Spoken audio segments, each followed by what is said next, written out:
Antum, saya ingin tahu di antara faktornya tersebut. Nah, prosesnya seperti apa? Syukron. Jadi yang jelas, sahabat sekalian, setiap orang yang berubah pasti ada asbabnya kan. Dan asbabnya pasti ada yang mengajak dakwah. Kita dulu di sini Ustaz Abdul Somad jadi ulama, saya yakin ada yang mengajak beliau dulu mondok kan. Betul Ustaz? Ya. Ada yang mengajak. Dan saya di Bali itu, Bang, diajak berulang kali.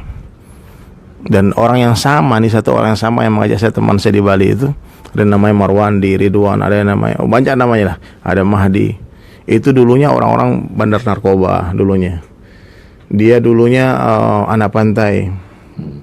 Pokoknya kita sebut, kalau di sini mungkin yang prostitusinya perempuan aja kan, di Bali laki-laki pun prostitusi. Nah, dulu kerjanya gitu. Tiba-tiba ini kawan hilang 3 hari. Hilang 3 hari, Pak, pulang pakai sorban. Nah, ini yang membuat saya terpikir-pikir dulu. Apa kira-kira yang terjadi sama orang ini nih? Saya pengen tahu. Dan ini kawan tiap hari dia datangi saya, tiap hari. Zuhur Bang, jam 12 ya, jam 5 dur. Nanti asar datang lagi dia. Asar masjid. Jadi saya ingat, saya mungkin ratusan kali saya didatangi, diajak. Dan ajakannya sederhana, ke masjid. Jadi di luar masjid tak banyak bicara agama. Di luar masjid cuma ikram saja dia. Dia senang-senangkan datang, cuma pijit-pijit, kadang dia bawa buah dan sebagainya. Nah, ngobrol panjangnya tentang agama itu di dalam masjid.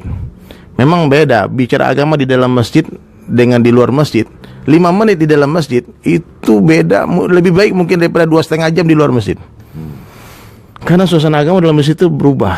Karena banyak malaikat, suasana malaikat kan, suasana ketaatan. Jadi suatu hari saya di Bali itu, saya manggung Ustaz di kafe. Datang dai ini ke kafe malam-malam. Saya lihat nih, ngapa ini orang datang ke sini nih. Dalam hati saya nih, enggak pantas Ustaz pakai gamis pakai ini ke kafe. Tapi rock and roll nih Ustaz. Dengar musik ganggu kepala dia. Dia bilang nih Ustaz gaul juga ini. Sehingga saya pengen penasaran ngapain mereka ke sini. Akhirnya saya datangi mereka. Ada yang dari luar negeri, dari South Africa, dari macam-macam mereka datang. Sehingga saya yang datangi saya itu jamaah-jamaah dakwah itu dari seluruh dunia datang. Dari Australia pernah datangi saya, India, Pakistan enggak kehitung, dari orang Malaysia, orang South Africa, orang England datang ke tempat saya. Saya punya galeri lukisan di Bali, di Legian. Selesai saya manggung, taruh gitar, saya datangi mereka. Saya bilang, "Hai brother, dari mana?" Dia bilang, "We come from masjid." Dia nggak bilang negara dia. We come from masjid. Karena memang dai ini nisbat kebanggaannya ke masjid saja. Dia nggak mesti bangga saya orang Padang, orang Jawa, nggak penting itu. We come from masjid, brother. Ngapain ke sini? Dia bilang looking for you. Kami ke sini mau cari kamu. Saya bilang nyari saya. Ternyata ini orang sudah cari saya siang hari ke rumah, saya nggak ada. Bukan nggak ada, tidur Pak. Jadi orang bilang kalau mau cari dia, cari malam ke kafe. Subhanallah, saya datang. Terus dia bilang kita bersaudara. Ini kalimat ini yang sudah hafal. Setiap ketemu orang jenggot, kalimat pertamanya apa? Kita bersaudara. Sering kalau dia datang, Ustaz belum ngomong, dia bilang kita saudara kan? Karena kalimat la ilaha illallah kan ya. Subhanallah. Dia bilang kami mau bicara banyak sama kamu. Dia bilang kamu ini orang mulia. Kalimat apa? Kamu orang mulia. Seumur hidup saya baru kali itu ada orang bilang saya orang mulia. Gondrong, hari-hari di kafe, maksiat nggak usah disebut lah. Terus dia bilang, kenapa kamu calon raja di surga? Jadi dai ini Pak, hadirin sekalian, hobi memberi motivasi, menyenangkan hati orang. Switch, lidahnya dai ini manis, lisannya manis. Kalau bahasa orang Urdunya, bol mitaho katanya. Lisannya manis. Kemudian dil hati naramho, hatinya dingin, hatinya luas, naram. Dimak tandaho, kepalanya dingin. Itu dai, nggak gampang emosi. Jadi bilang kami mau bicara banyak, please come to masjid, bro. Please come to masjid. Dikasih alamat masjidnya. Saya bilang insya Allah bang. Anak metal kalau bilang insya Allah bang, pasti dia datang. Karena sekali setahun ucap tuh keluar. Insya Allah itu. Saya bilang oke lah, saya datang ke masjid itulah. Itulah obrolan tadi saya ceritakan tuh, saya tanya-tanya mereka tentang hukum musik semua. Baru saya pahami dakwah itu seperti siraj, lentera yang menerangi. Gak mungkin lentera takut dengan kegelapan. Yang ada lentera akan berjalan ke tempat-tempat gelap dan menerangi tempat itu. Karena saya mengenal agama di tempat gelap, Masya Allah, maka sekarang pun dakwah saya Ustaz sering datang ke tempat-tempat itu. Kita duduk aja ngopi dulu. Sekarang ada orang nanya curhat. Kan di sana hampir semua orang galau, orang stres di sana. Kenapa orang datang ke tempat hiburan? Karena dia susah. Kalau orang-orang bahagia, orang-orang beriman gak perlu hiburan karena sudah bahagia. Ada mobil, ya jalan kaki. Justru nyari susah. Yang nyari senang itu orang susah. Kalau orang sudah bahagia, dia nyari susah, Bang.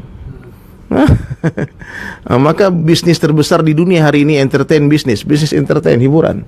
Itu bukti nyata bahwasanya sebagian besar manusia gak bahagia. Sebagian besar manusia tak bahagia. Gitulah Bang. Jadi pas saya ngobrol sama Ustaz itu, langsung cai keluar, kopi keluar, semua keluar. Satu orang ke belakang langsung pijit-pijit punggung. Waduh, enak juga. Kita jarang tidur malam kan, enak dipijit. Suruh tengkurap, injak-injak. Kan?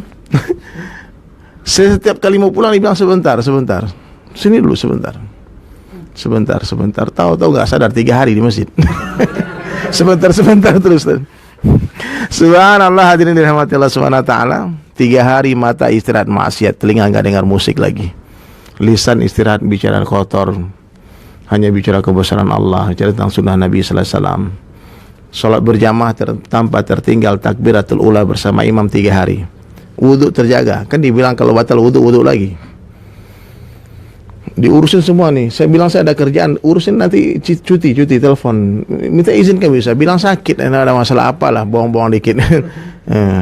Subhanallah. Setelah 3 hari itu Bang, berubah kehidupan saya. Dari rambut gondrong, yang dulunya saya cita-cita saya pengen ke Amerika, ke Jerman, pengen konser di sana. Dengan 3 hari saja, cita-cita berubah, pengen masuk surga.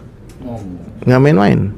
Karena cita-cita berubah, maka idolanya berubah. Yang tadi idola saya itu band-band metal itu, Sepultura, Metallica, gaya yang saya tiru, baju saya tiru. Kemudian karena cita-cita pengen masuk surga, idola pun berubah jadi Rasulullah sallallahu alaihi wasallam.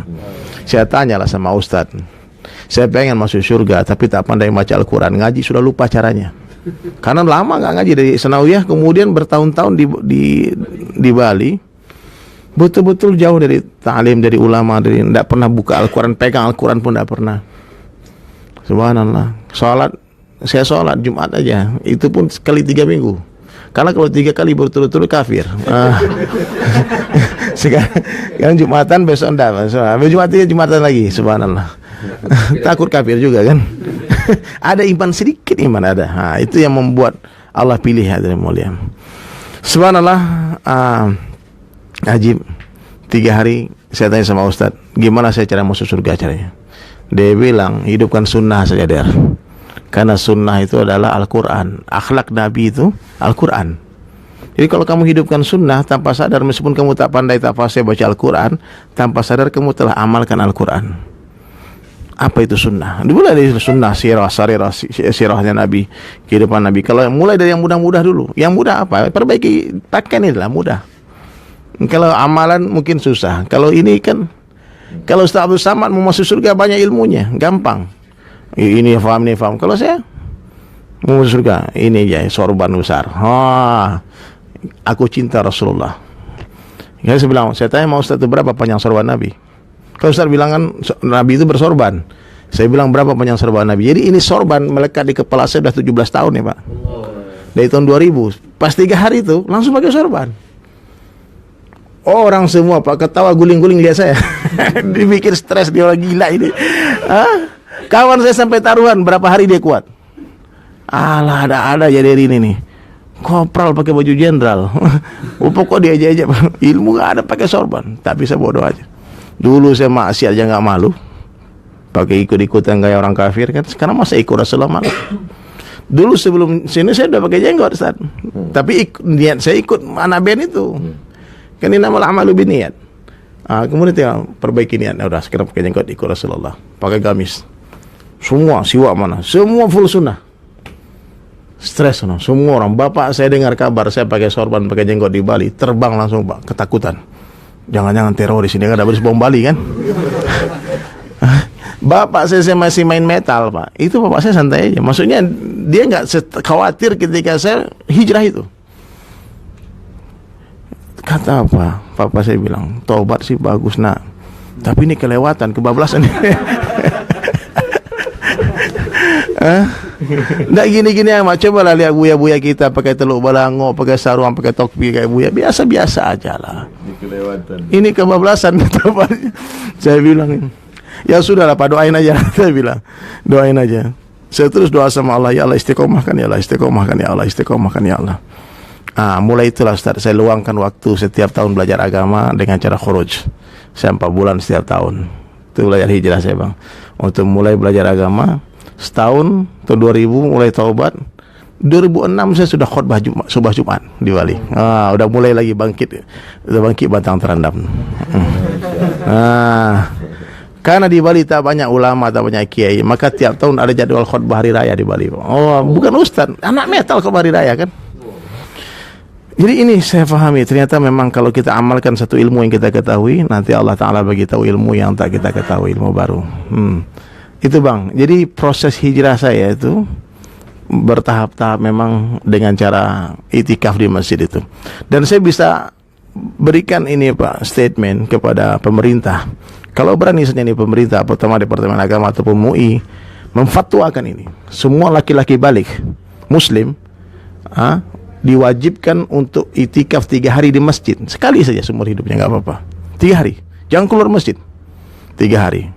Kalau perlu diikat dalam masjid. Dan 3 hari itu akan merubah kehidupan dia sampai mati. 3 hari di masjid nih, nggak main-main nih. Ayam dikurung 3 hari di kandangnya. Lepas Pak rindu dia pulang ke kandangnya. Di kampung kita di Padang, Pariaman, baru tuh ditarik tali 1 kali, turun kalau patua. 2 kali yang muda, yang 3 kali ditarik turun dia. Bagaimana cara ngajarin monyet tuh baru untuk mengerti perintah tuannya? Dilatih 3 hari latihannya. Baru dilatih 3 hari paham perintah. Apa sih kita nggak paham? Ya, jadi coba Ustaz, benar nih jamaah-jamaah kita nih, supaya hati mereka ada mu'allak dengan masjid. Hati umat ini supaya ada keterkaitan dengan masjid, mesti umat ini berlama-lama di dalam masjid. Saya nggak paham solusinya bagaimana. Meskipun dia cuma duduk-duduk, tidur-tidur dalam masjid, nggak usah ngaji lah. Minimal 3 hari 3 malam itu dia telah lepas dari fitnah dunia. 3 hari 3 malam itu kalau kita khurus kan nggak hidup handphone Ustaz. Saya 4 bulan 40 hari itu nggak hidup handphone. Saya bilang sama istri, kalau ada kabar, kalau nggak ada kabar berarti aku masih hidup. Kau mati ada kabar ke rumah, tenang aja. Jadi benar, kita betul-betul belajar tawakal, mengeluarkan hubud dunia dari hati ini memang dengan keluarnya Allah Ta'ala. Dan ini satu metode tarbiyah umat, sarana tarbiyah untuk membentuk sifat-sifat mulia secara bertahap-tahap. Ulama nggak berlaku ini untuk ulama, tapi untuk orang awam ini cara yang sangat sederhana, yang sangat mudah. Dan saya telah lihat ribuan orang-orang Ustaz yang tadinya nggak karu-karuan, kemudian Allah rubah. Saya 2 tahun yang lalu ke Palu. Di Palu ketemu orang namanya Syafi'i. Syafi'i ini orang Palu, di Parigi namanya kota kecilnya, itu beri dia gelar iblis. Ada nggak di Pekanbaru orang preman gelarnya iblis? Firaun ada. Iblis ada? Nggak ada, iblis Pak. Nggak usah disebut lah. Pokoknya Syafi'i iblis paling ditakuti. Banyak catatan kriminal dia, dan orang nggak ada yang berani sama dia. Mabuk hari-hari semua. Suatu hari jamaah datang nemuin iblis nih. Ajak iblis masuk masjid. Bicara dakwah pelan dari hati ke hati. Singkat cerita dia bilang oke, bagus juga, saya ingin taubat, ingin 3 hari. Dia bilang sama istrinya, aku ikut 3 hari jamaah tabligh, 3 hari itikaf. Kata istrinya, pergilah bang. Istrinya pun setengah percaya nggak mungkin, karena hari-hari mabuk alkoholik. Tapi ini hebatnya Syafi'i ini, istrinya solehah. Jadi istrinya ini sabar dengan kenakalan suaminya, dan dia tetap ajarkan anak itu hormat. Jadi kalau malam-malam dia mabuk dan pulang, anaknya sebelum sekolah harus cium tangan ayahnya. Istri sabar istrinya, istri solehan. Terus doa sama Allah. Syafi'i bilang sama jangan, boleh saya ikut 3 hari tapi saya bawa minuman.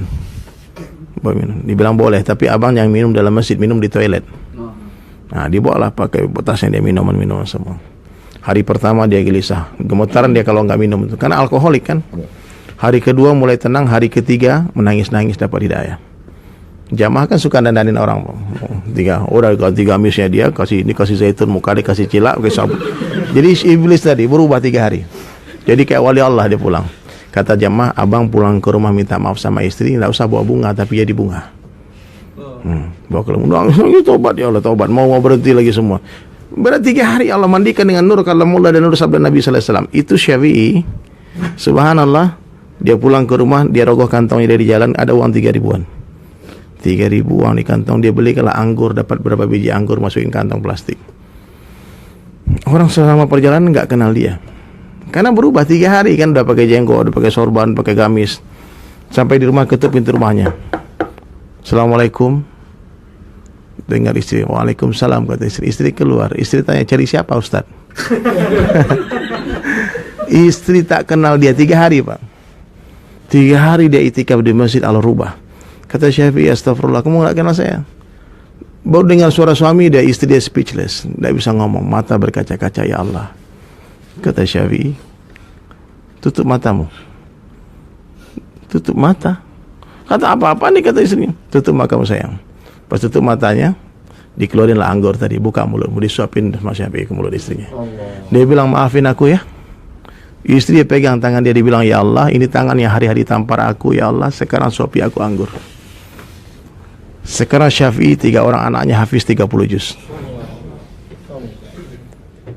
Saya bilang nih, usaha-usaha semacam ini, Farhan di Jepang, 2 diskotik dia Allah rubah jadi masjid. Diskotik, orang Lombok Pak Ustaz, dia punya istri orang Jepang.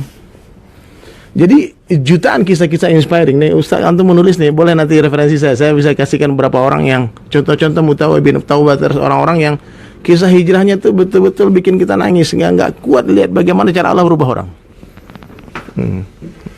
Dan ini usaha telah menghidupkan jutaan kisah yang telah mati. Kita dengar kisah-kisah wali-wali Allah, sahabat-sahabat, sekarang nampak wujud-wujud sahabat. Abang saya nggak tahu beliau ini siapa dulu, gimana kita buat dulu semua. Tapi asbab ini telah muncul pribadi-pribadi yang berakhlak mulia, yang betul-betul ada adab, yang tak mau menyalahkan orang, sibuk menyalahkan diri kita. Saya terkesan pertama kali 3 hari itu ada satu bayan saya dengar, yang bayan itu almarhum Kiai Zairon Tomoro. Beliau katakan, maksud kita ikut usaha dakwah ini, kita mau belajar menyalah-nyalahkan diri kita. Karena untuk menyalahkan orang lain tak perlu belajar, anak kecil pun bisa. Oh, saya yang salah. Nah, gitulah Bang. Mulai itu saya terus berlari, terus karena kata Ustadz itu dulu, jangan berhenti. Karena tamsilan orang dakwah ini seperti orang yang berenang, bukan berjalan. Berenang tak boleh berhenti, kalau berhenti tenggelam. Gitu Ustadz. Jadi saya minta doa lah sama Ustadz Abdul Somad, Ustadz Mustafa Umar. Semoga teman-teman dakwah ini Allah satukan hatinya, semua di seluruh dunia. Allah cukupkan bekal buat keluarga semua kan. Dan kita minta doa lah dari ulama-ulama untuk terus mensupport kerja dakwah ini dan menyuruh orang untuk ikut ambil bagian dalam kerja ini. Ya Bu ya, bagian dari kasih taskil suruh orang-orang yang belum 3 hari, saya 3 hari. Ini ada berapa viewers kan? Ada 10 juta. Jadi Ustaz, bagaimana pandangan Ustaz Abdul Somad tentang kegiatan dakwah teman-teman anak-anak muda di Pekanbaru ini, teman-teman dakwah? Saya dulu berangkat ke Mesir, ada tetangga saya punya meja biliar, banyak lah, rambutnya panjang, bertatu, semua orang benci kan. Saya pulang, sholat, dia jadi imam, suaranya bagus. Saya tak kenal nih imam baru, orang pindah dari mana. Saya baca, nyaring, bagus, selesai sholat, salam, saya tengok, oh ini yang punya biliar dulu. Astagfirullah. Saya tanya, abang belajar di mana? Saya ada orang datang ke biliar saya, katanya ngajak sholat, hidup ini untuk apa, nanti akan mati. Pertama saya marah, 3 hari saya marah, lama-lama akhirnya saya ikut. Saya potong rambut saya tutup biliar saya mulai belajar mengaji, sekarang jadi imam. Jadi lama saya berpikir metode ceramah apa yang bisa merubah orang ini sehingga dia menjadi baik. Jadi sebab itu dimanapun saya ceramah, kalau ada orang menyalah-nyalahkan, Ustadz, ini aliran ini sesat. Sesatnya di mana? Sesat karena pakai jubah, Nabi pakai jubah. Sesat karena pakai sorban, Nabi pakai sorban. Sesat karena berjenggot, Nabi pakai jenggot. Sesat karena ngajak saya sholat, Nabi ngajak sholat. Di mana sesatnya? Ternyata ujung-ujungnya mengatakan sesat karena tidak suka. Tidak suka. Nah, jadi itulah yang mesti dibuang. Jangan kita ikut-ikutan. Kalau kita tidak mengerti, ada fitnah-fitnah, fatabayyanu. Kalau belum bisa kita ikut serta dalam kebaikan, paling tidak jangan ikut bertepuk tangan dengan orang yang dalam kebatilan. Adapun diam saja menengok kebatilan ini, kata Imam Abu Ali Ad-Daqqaq, as-sakitu 'anil haq syaitan akhras. Diam melihat kebatilan ini setan bisu. Setan bisu. Dengan cara kita masing-masing lah kita berbuat. Ada yang berdakwah dengan tulisannya. Dr. Mustafa Umar tadi sudah diumumkan 3 malam berturut-turut selama sepekan tafsir Al-Ma'rifah. Datang ngaji ke Pekanbaru. Dengan cara kita masing-masing. Datang ke masjid. Ada saudara kita yang meninggalkan keluarganya, meninggalkan bisnisnya, meninggalkan, dia wakafkan waktunya 3 hari. Kita kalau tidak bisa seperti itu, jangan mengejek. Ini penting. Kelak sampai pada masanya, kita akan menghadap Allah SWT. Yang kita bawa ya ini, nama besar hilang semuanya. Bupati mati, camat mati, orang kaya mati. Itu ada lagunya. Lagu siapa itu? Mati orang miskin. Pokoknya asal saya nelpon beliau itu aja, orang kaya. Semua akan mati. Dan yang akan kita bawa yaitu ayyahdiyallahu bika rajulan wahidan. Satu orang kau ajak lalu mendapat hidayah karena lidahmu, khairum min humurin ni'am, lebih baik daripada khairum min humurin na'am, lebih baik daripada kau memiliki seekor unta yang merah. Mungkin tidak LCMA, mungkin tidak pakar tafsir, mungkin tidak hafal Quran, tapi pernah sekali mengajak, dan ternyata itulah yang menjadi asbab hidayah. Maka kita sudah menyampaikan hidayah. Allahumma hdina wahdi bina waj'alna sababan liman ihtada. Beri kami hidayah, beri orang lain hidayah melalui kami, dan jadikan kami menjadi sebab sehingga sampainya hidayah itu. Wallahu a'lam. Baik, sahabat sekalian ya. Baik, itu saja obrolan kita siang ini. Allahu Akbar. Saya tak bisa menggambarkan kegembiraan saya hari ini berjumpa dengan guru saya Ustaz Abdul Somad, Ustaz Mustafa Umar, dan sahabat-sahabat di Pekanbaru. Yang jelas kita teruslah menebar cinta karena kebencian sudah ada di mana-mana. Ya. Kita terus perbaiki iman kita, perbaiki sunnah di kehidupan kita, salat berjamaah 5 waktu berjamaah di masjid, mudahkan langkah kaki ke majelis ilmu, banyak berzikir, muliakan saudara muslim, tutup aibnya. Senantiasa melihat kebaikan. Allah Ta'ala tuh beda dengan kita. Kalau kita suka 99 kebaikan orang, satu keburukannya hilang kadang-kadang semua kebaikan gara-gara satu keburukan. Itu manusia. Tapi Allah Ta'ala 99 keburukan kita, hambanya satu kebaikan kita, seringkali satu kebaikan yang menghilangkan semua keburukan. Allah lihat kebaikan. Dan Allah beri kita 2 mata, selalulah melihat kebaikan orang lain, melihat keburukan diri sendiri, dan ikhlas dalam setiap amal. Dan yang terakhir, jangan cinta dunia, karena nggak ada yang pasti di dunia kecuali yang namanya kematian. Orang kaya mati, orang miskin, raja-raja, rakyat biasa. Mari kita akan bersenandung bersama sekarang DSIS featuring Ustadz Abdul Somad. Baik, orang kaya mati, orang miskin mati. Gini deh, gini. Saya bilang orang